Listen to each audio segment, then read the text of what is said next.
Crossing the border illegally has always had consequences, but now in certain areas it could lead to bigger problems. And that's because more than 180 miles of the southern border have been designated as a national defense area. The Trump administration has vowed to prosecute trespassers, but so far those prosecutions have fallen short.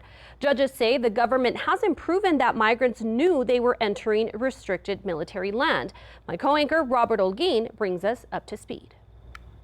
Yeah, Jessica, so we've been reporting on this national defense area since it was created by the Trump administration back in April. It was first along New Mexico's southern border, then it was extended from here in El Paso all the way to Fort Hancock. So officials here today were saying that, look, if you trespass on this area, it's basically a 60-foot area that runs along the southern border.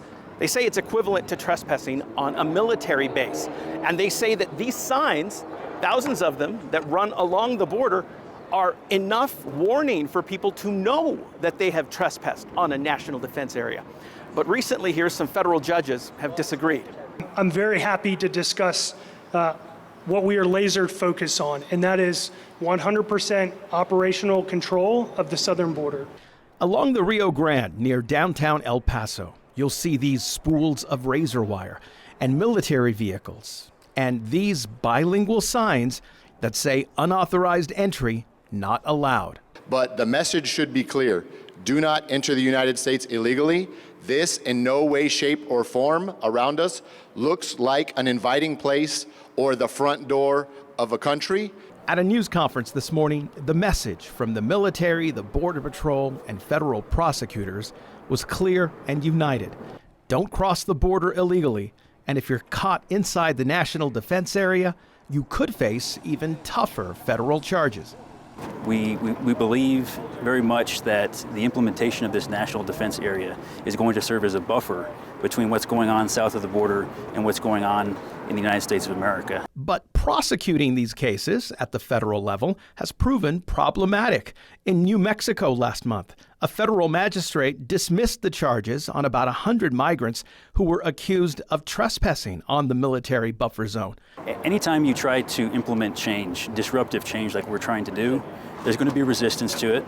And in El Paso last week, a federal magistrate also dismissed similar charges against a 20-year-old woman from Peru who was detained inside the national defense area near Clint. Look, we're going to keep going forward on these NDA charges. I can't get into the mind of a judge a lot of times, but we are going to keep presenting these NDA charges. They are not going away.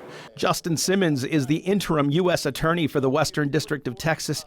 I asked him about how his office is adjusting to the new enforcement mandates. Is that the best use of your office's limited resources, I would imagine, to bring a misdemeanor charge before a 20-year-old defendant who had crossed the border and was accused of violating the NDA? The best use of our time is to prosecute anyone who crosses into this country illegally. As for the current situation on the border, things are vastly different than they were a year ago.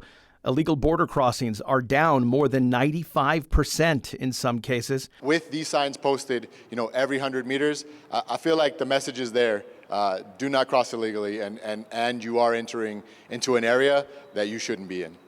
So today, again, the point of this news conference is to get the word out that this area that runs from New Mexico's southern border all the way to Fort Hancock in Texas is a national defense area. It is a militarized zone. They're trying to let people know this so that they don't trespass and get additional charges. But in any case, they do feel here, the Border Patrol feels that this kind of prototype will be expanded along other sections of the border.